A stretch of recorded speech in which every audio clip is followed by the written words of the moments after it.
Las opiniones emitidas en este programa son responsabilidad de sus panelistas e invitados y no reflejan la posición de esa empresa.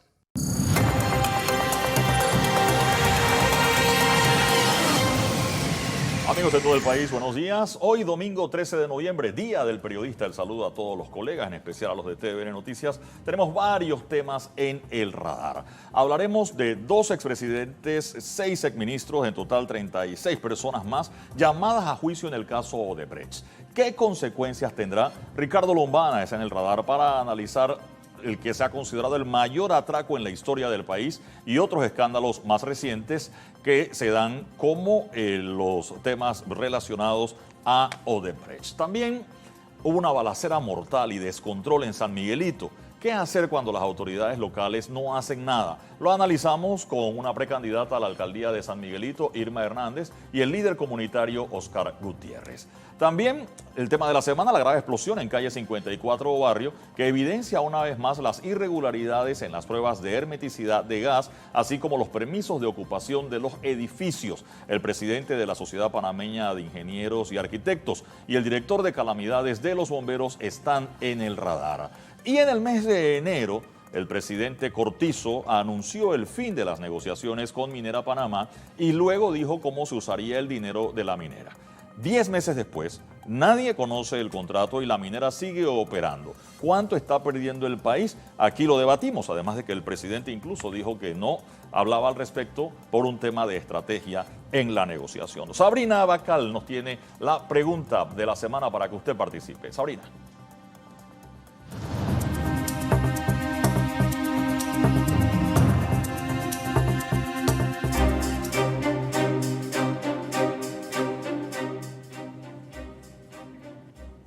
Así es, Eduardo. Feliz día también para ti y todos los colegas periodistas. Y nuestra pregunta en el radar es la siguiente. ¿Cuál es el reto más grande que tiene Panamá en estos momentos? Opine al hashtag RadarTVN. Ya está con nosotros Ricardo Lombana para conversar sobre el llamado a juicio a 2 expresidentes por el caso Odebrecht, también el escándalo del IFARU y la negativa del presidente a dar información sobre el contrato con Minera Panamá. Bienvenido, Ricardo, a Radar. Buenos días, Sabrina, a los compañeros también acá de Radar y a toda la audiencia. Un gusto estar acá. Quiero empezar con el caso Odebrecht. ¿Qué significa para Panamá el hecho de que 2 expresidentes, Ricardo Martinelli y Juan Carlos Varela, hayan sido llamados a juicio por este caso, además de muchos exministros, exfuncionarios, familiares de ellos y también empresarios? ¿Cuál es el significado?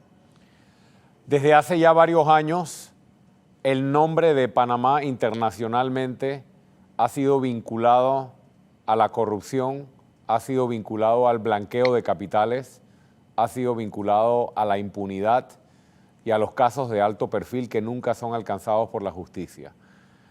El llamado a juicio de 2 expresidentes, entre otras personalidades, explica en gran medida por qué Panamá se ha ganado la fama de ser un país en el cual la corrupción pareciera ser la regla.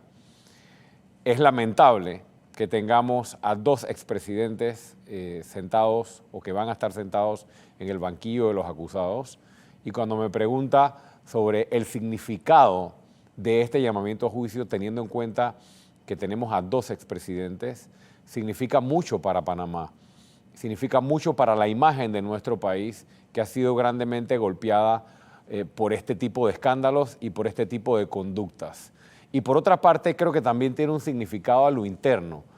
En lo externo tenemos que trabajar, precisamente eligiendo personas para dicho cargo que representen una agenda de transparencia y de nuevamente poner el nombre de Panamá internacionalmente donde debe estar por razones positivas y no por estas cosas que dan vergüenza.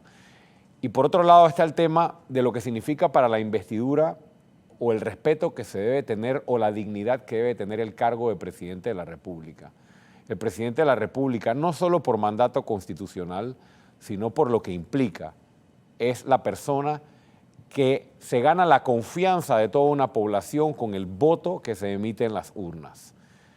Ese es un mandato, esa es una representación que debe ser llevado o llevada a cabo con responsabilidad, con altura, entendiendo que cuando se ocupa esa posición no se puede defraudar a la población cometiendo o involucrándose en actos delictivos, como en este caso son los graves casos de corrupción o el grave caso de corrupción vinculado al escándalo Odebrecht.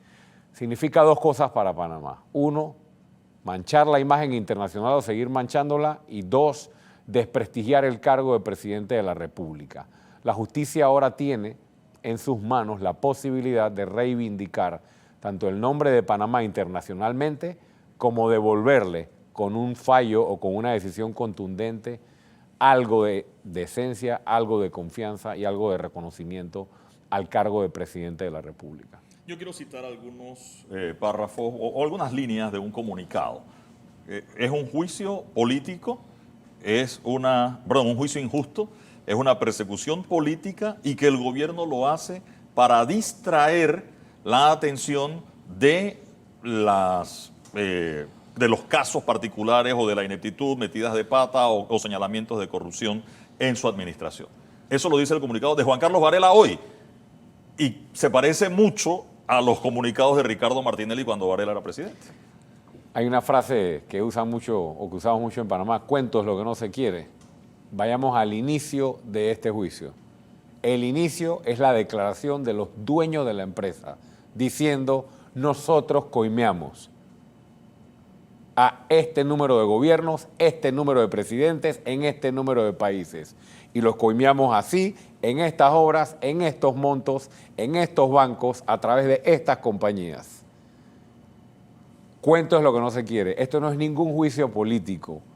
Este es un juicio que nace de la declaración de personas que hoy pagan condenas por haber cometido delitos. Pero Panamá es un lugar especial en el cual ahora, pero los argumentos delitos repetidos. Yo sí pienso. Incluso los abogados de Varela hablaron de la carta del Parlacén. Varela, tengo que decir que Varela no lo dijo, fueron sus abogados, pero hasta la misma carta del Parlacén. O sea, no vamos, esa película ya la vi. No es un juicio político en términos de que es inventado. Sí. Esto se basa en hechos y es lamentable que la justicia panameña haya dado espacio y las investigaciones para que todos los vinculados se han demorado casi 8 años en que lleguemos hasta este punto después de un escándalo que le quitó miles de millones de dólares al pueblo panameño y que hoy nos hacen falta. Pero sí pienso que hay injerencia política en el manejo de las investigaciones y en el manejo del juicio. En primer lugar, porque cuando esos propios dueños de la empresa declararon inicialmente en Nueva York, dijeron que 3 administraciones habían recibido coimas de parte de Odebrecht. La administración del presidente Torrijos, la administración del presidente Martinelli y la administración del presidente Varela. El primer proyecto de Odebrecht en Panamá fue el Remigio Rojas, un proyecto de riego cuando el presidente hoy, Cortizo, era ministro de Desarrollo Agropecuario. O sea, son cosas que hay que tomar en cuenta en el manejo que se le está dando a este caso. Yo sí pienso que hay un manejo político en cuanto a los tiempos, para tal vez proteger a algunos. Aquí hay un presidente de un partido político hoy actualmente que no se le levantó el fuero electoral precisamente en esta investigación, por ejemplo. Ahí hay una injerencia política en este juicio. Veamos qué pasa con el resultado. Ahora todos dicen que es persecución política, ahora todos dicen que es agenda política, ahora todos dicen para distraer. Que es para distraer, que es para lo otro. Yo creo que lo que tienen que hacer es enfrentar finalmente la justicia y explicarle a los panameños por qué son inocentes o por qué no son responsables de lo que se le acusa en este expediente. Doctor. Ricardo, tú y yo participamos en una reunión en la Presidencia de la República en el periodo presidencial pasado, en la cual se le pidió en ese entonces al ministro de la Presidencia que investigaran qué era lo que había pasado con las obras que había realizado Odebrecht en la administración anterior, es decir, a la administración de Ricardo Martinelli.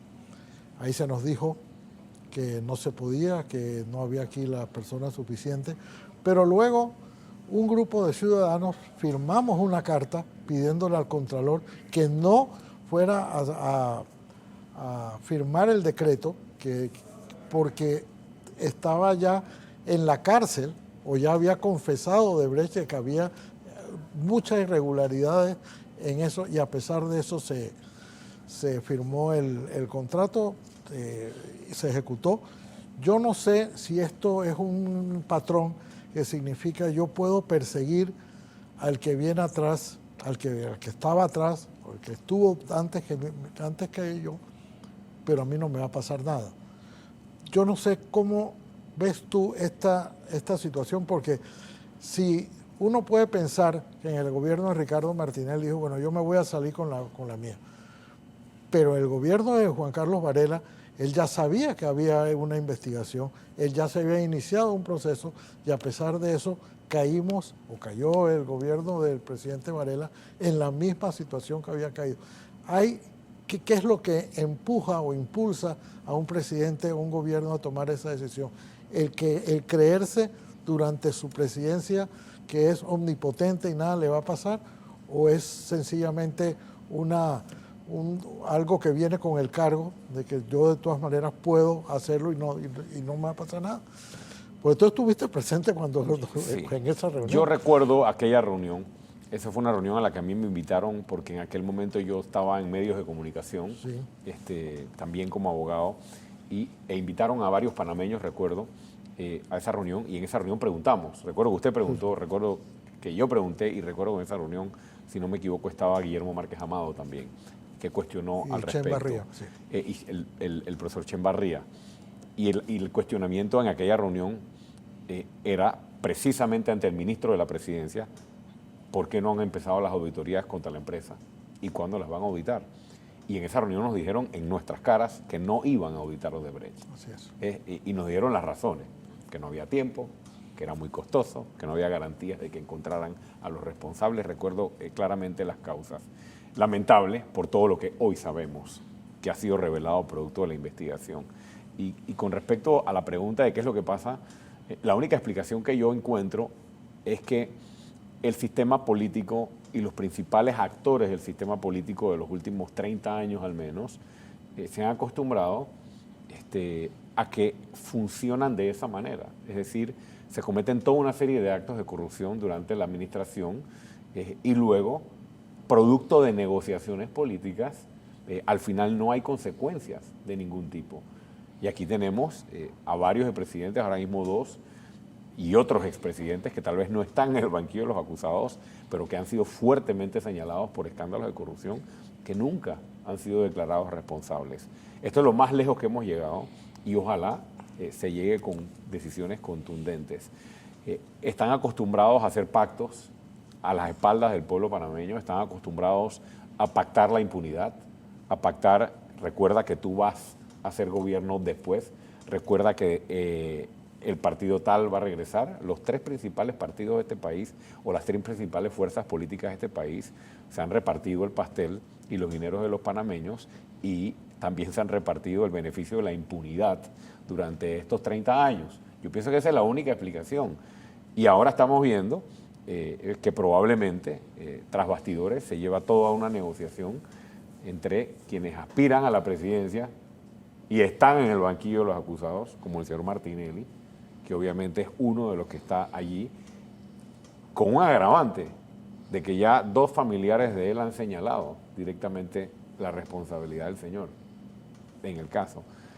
Ojalá supiéramos que se negocia tras bastidores, ¿no? Porque cuando tú aspiras a la presidencia, realmente deberías aspirar porque quieres trabajar por la población.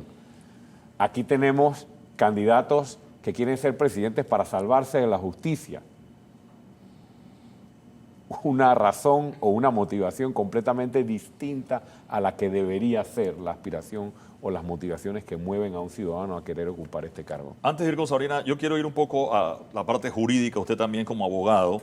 ¿Hasta dónde ha llegado esto? Es decir, a expresidentes han sido investigados. Martín Torrijos en el caso Semis hubo un proceso, Ernesto Pérez Valladares en el tema de PEC hubo como una investigación, pero que llegara a esta parte, vamos, no hemos llegado al juicio todavía, pero por lo menos falta la condena. Está el tema de, o por lo menos llegar al juicio, porque hay el llamamiento a juicio, pero no hemos tenido juicio todavía, y de hecho está para casi dentro de un año. Pero llamamiento a juicio, 2 expresidentes y 6 exministros, bueno, ministros a juicio se habían llegado, pero 2 expresidentes creo que era un fenómeno, digo fenómeno porque nunca había pasado.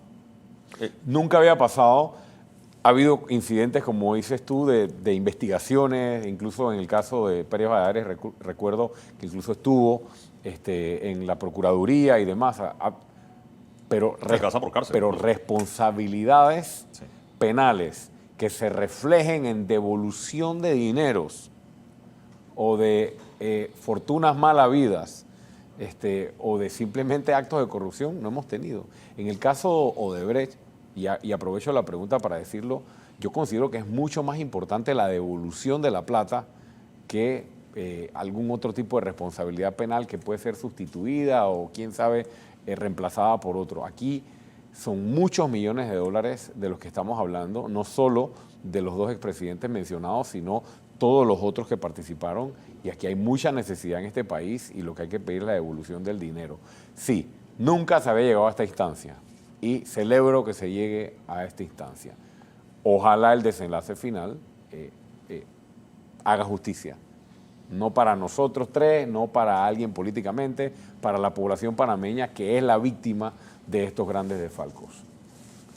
Sabrina. Hablemos de tiempos y de nombres. Ricardo, usted mencionaba a un presidente de un partido político al que no se le quitó el fuero, se refiere a Rómulo Rux, y hablemos también de los tiempos y de las consecuencias políticas o no del llamamiento a juicio de 2 expresidentes y de otros funcionarios. En cualquier otro país, obviamente la consecuencia política sería muy, muy dura, de ser llamado a juicio por blanqueo de capitales, sobre todo habiendo servido como presidente de la República. Pero en Panamá resulta que también por los tiempos, esto no impedirá que Ricardo Martinelli corra o aspire a ser presidente de la República, y a juzgar por las encuestas es una persona sumamente popular. ¿Qué piensa usted de esto? Que no haya un castigo social al hecho de que un proceso ya encuentre suficientes elementos, e incluso sus hijos lo señalen directamente, de haber blanqueado capitales y de haberse apropiado de dinero de todos los panameños a través de coimas. Yo pienso que el tiempo pondrá las cosas en su lugar, tanto en el proceso judicial como en el proceso electoral. Definitivamente que el panameño ha perdido la fe en el sistema judicial y la fe en la justicia. Si hubiese justicia independiente, imparcial y efectiva, el señor Martinelli hoy no sería candidato a la presidencia de la República, eso lo sabemos todos, y tampoco tendría la posibilidad de hacer un partido político con el aval del Tribunal Electoral. Eso es evidente que en cualquier país medianamente serio, con instituciones medianamente serias o robustas, no se hubiera permitido esta realidad. Pero estamos en Panamá. Panamá, lastimosamente, es el viejo oeste, donde todo funciona con maletinazos, con conflictos de intereses, con tráficos de influencia, o quítate tú para ponerme yo, o simplemente los pactos de impunidad. Es la realidad. Y una persona que no ha rendido cuentas o que tal vez no llegue al momento en que tiene que rendir cuentas, va a ser candidato a la presidencia de la República. Esas son las realidades. Y si nos toca participar en el torneo electoral en esa realidad, habrá que jugar con esas reglas. Y la ciudadanía tendrá que sacar sus conclusiones. Si ya tú fuiste presidente y le demostraste al país que la intención de tu presidencia era enriquecerte a ti y a todos los que estaban alrededor tuyo y meterle la mano en el bolsillo a los panameños y quitarle tanto que hoy se necesita, la ciudadanía tendrá que tomar su decisión si quiere eso nuevamente o quiere el futuro. Yo pienso que en el torneo del 2024 va a estar claramente enfrentado el pasado político de Panamá, lleno de escándalos de corrupción, de pactos de impunidad, de todo lo que estoy mencionando, y opciones que representen el futuro político de quienes estamos, entre otros, queriendo construir otra forma de hacer política y zafarnos de este lodazal que tanto daño nos ha causado. Hay quienes dicen que falta mucho para el 2024, otros dicen que ya está encima. Y la pregunta de las encuestas suele ser si las elecciones fueran hoy. Las elecciones no son hoy, pero la pregunta es esa. Y si fuese así, Ricardo Martinelli aparece en varias encuestadoras, algunas cuestionables, otras que parecen serias, como el favorito en este momento. Reitero, si las elecciones fueran hoy, las elecciones todavía no son, pero ante ese escenario, eso plantea estrategias y perspectivas de alianzas, incluso la dificultad de los candidatos de conseguir donaciones según lo que vayan diciendo las encuestas, ¿no? Las encuestas a mí me ponían en 2% o en 3%, tal vez la mejor en 5%, cuando faltaba un tiempo similar para las elecciones. Lo mismo pasó con el expresidente Varela en su momento. Hay mucha manipulación con las encuestas, la ciudadanía también lo sabe, y esa fotografía de hoy, a pesar de ser manipulada ampliamente o claramente, considero que no es la fotografía ni la realidad de lo que se va a vivir el 5 de mayo de 2024.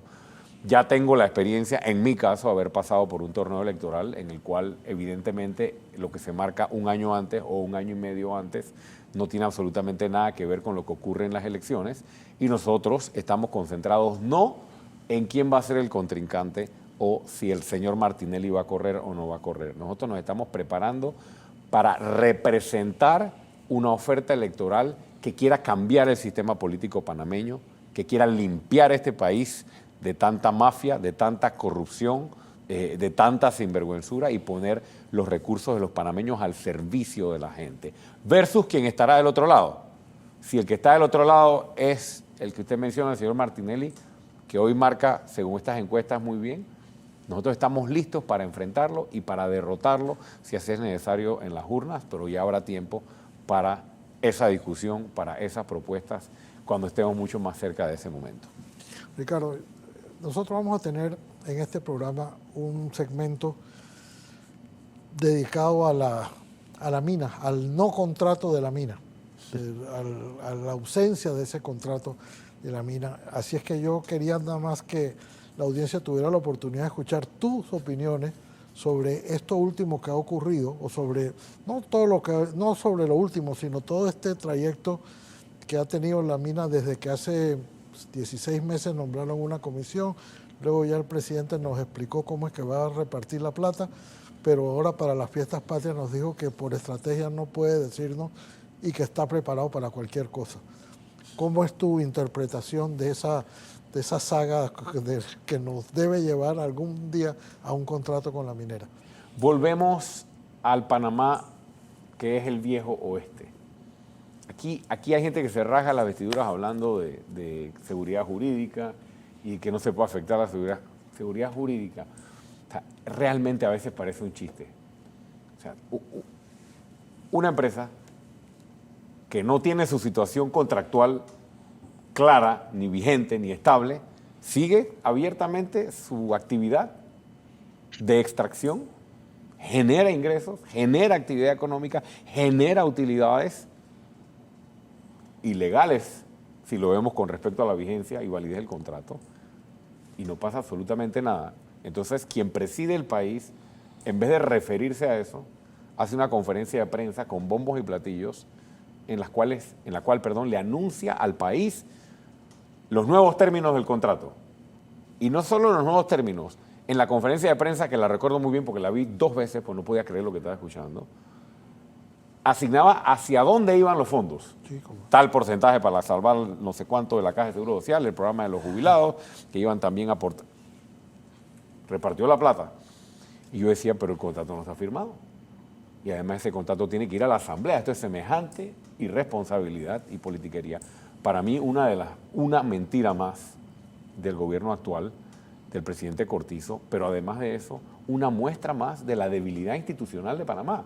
Queremos generar empleo, queremos traer inversiones. ¿Qué es lo primero que pregunta y ve un inversionista? Un inversionista quiere saber si en el país hay reglas. ¿Qué pasa si viene un inversionista que quiere generar 1.000 empleos, 5.000 empleos en Panamá, que hoy se están yendo para Costa Rica, que hoy se van para Colombia o se van para República Dominicana? ¿Por qué? Porque allá tienen mejores cosas que ofrecer que Panamá. No, porque aquí les piden coima y porque aquí no hay justicia, sino que se funciona con maletines. O no hay estabilidad jurídica, como lo estamos viendo con el caso de la minera. Este país se tiene que poner serio si queremos generar empleo. No solo los inversionistas extranjeros, aquí ya hay inversionistas locales sacando dinero de Panamá y buscando inversiones fuera de Panamá, precisamente porque vivimos en el viejo oeste. Por eso nuestra propuesta política no se enfoca solamente en los problemas coyunturales del país, generación de empleo, costo de la vida, agua potable. Eso lo vamos a abordar en los primeros meses de gobierno. Sin embargo, si no atacamos el problema de fondo, que es que este país es un juego de fútbol sin árbitro, aquí vamos a desembocar en una situación de inestabilidad. El contrato con la minera tiene que formalizarse. Las condiciones que se negociaron, si es que están negociadas, tienen que ser transparentes frente a la población y finalmente cualquier tipo de acuerdo tiene que cumplirse por parte de esta compañía. Y antes de continuar, tenemos la opinión de Jorge Ritter Domingo con el tema del GPS para esta semana. Jorge Eduardo.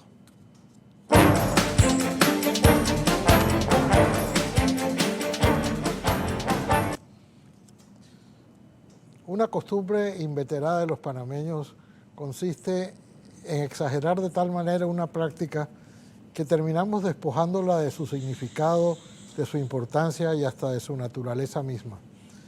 Tal es lo que ha sucedido con los desfiles que se realizan en este mes que denominamos Mes de la Patria. Una costumbre preciosa era ver a los estudiantes rendirle honores a la patria desfilando cívicamente el 3 y 4 de noviembre de una manera ininterrumpida y con un saludo breve y respetuoso al palco presidencial. Bomberos, fuerza pública, clubes cívicos participaban de igual manera. Pero hemos terminado por convertir esos desfiles en el anticipo del carnaval, con piruetas y bailes incluidos y las bandas independientes desplazando a los colegios. Hemos llegado al absurdo de que los desfiles se prolongan hasta las primeras horas del día siguiente. Yo desconozco si el libro de Guinness lleva registro de la duración más larga de un desfile, pero si existe, más vale que inscriban los del 3, 4, 5, 10 y 28 de noviembre.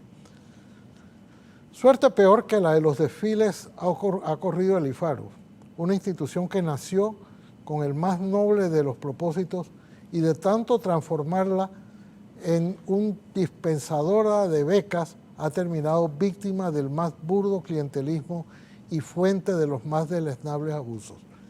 Se abrió la puerta para que no fuera necesario acreditar la necesidad económica de los auxilios, para que al final se convirtiera en un generador de recursos económicos para los que ya los tienen y cuentan con la buena fortuna de estar inscritos en el partido correcto o por lo menos conectado con alguien que lo esté. Pero la práctica más perversa es la que consiste en dilatar de tal manera las acciones gubernamentales hasta convertir la inacción en la norma a la cual tenemos que acostumbrarnos. Tal es el caso del programa de invalidez, vejez y muerte de la Caja de Seguro Social. Desde la campaña política se hablaba de la urgencia de resolver este asunto, pero entre una cosa y otra se ha dilatado de tal manera que ya parece que nos hemos resignado a que lo resolverá, si es que lo resuelve, el próximo gobierno, con las nefastas consecuencias sociales y políticas que esta dilación supone. Igual podría decirse del contrato con la minera. Hace 16 meses se nombró una comisión negociadora de muy alto nivel y hace 9 meses el presidente informó que se había llegado a un acuerdo y hasta nos comunicó cómo se iban a repartir las regalías. Ahora resulta que por estrategia nada se puede decir. El tiempo sigue pasando y la empresa sigue explotando nuestros recursos sin un papel, contrato o instrumento jurídico que la ampare. Atender estos y otros asuntos constituye una manera más edificante de cumplir con la patria. Quizás así los desfiles cobrarían nuevos y estimulantes significados y podríamos hacer realidad aquello que canta Rubén Blades, que patria son tantas cosas bellas. Gracias, doctor Ritter. Aprovechamos para ir a la pausa y enseguida regresamos con más del radar.